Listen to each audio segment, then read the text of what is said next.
xibaar yu wér te wóor ca tàng ba abonnez-vous pour ngeen di mën di jot suñuy vidéo. daleen ak jàmm seen bi di Buzz 221HD kii di Abdou Karim Xurum Xaq di akub activiste bu kenn dootu présenté ci réew mi di Sénégal yëkkati na ay kàddu daal di xamal sénégalais yi que ne mission la am ci daal di xeex président Bassirou Diomaye Diakhar Faye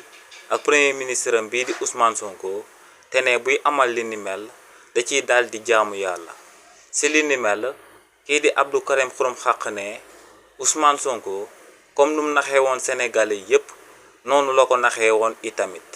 ne si li ni mel nag da cee xaroon tànk tubayam daal di dugg ci bépp këru sénégalais fépp fu ko baatam mënoon a yóbbu daal di wax sénégalais yi que ne président Bassirou Diomaye Diakhar Faye ak premier ministre am bii di Ousmane Sonko ñoom ñoo gën ci réewu Sénégal nee nag daa daal di dem ba xam que ne président Bassirou Diomaye Diakhar Faye ak premier ministre bii di Ousmane Sonko du ñoom ñooy ñi nga xam ne ñoom ñooy changer Sénégal du ñoom ñooy ñi nga xam ne moom la askanu réewu Sénégal war a daal di compter ngir ñu daal di soppi définitivement coppite bi nga xam ne ñoo ngi ko doon dig Sénégalais yi ginnaaw ba nekkee ci opposition bi. nee nag sëgam dem na ba daal di xam li ni mel ne mission la ci moom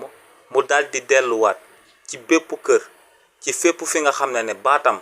taxoon na ñu daal di gëm que ne président Bassirou Diomaye Diakhar Faye ak président Ousmane Sonko ñoom ñooy changer réewu Sénégal ne mu delluwaat foofee daal di leen di xamal que ne président Bassirou Diomaye Diakhar Faye ak premier ministre am bii di Ousmane Sonko du ñoom ñooy changer réewu Sénégal. ne li ni mel nag bakkanam la ci daal di teg ndax ne moom ci jaamu yàlla la daal di nekk te mission moom mooy kookee di président Bassirou Diomaye Diakhar Faye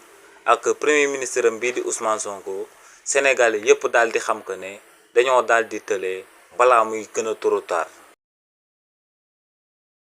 xibaar yu wér te wóor ca tàng ba abonnez-vous pour ngeen di mën di jot suñuy vidéo.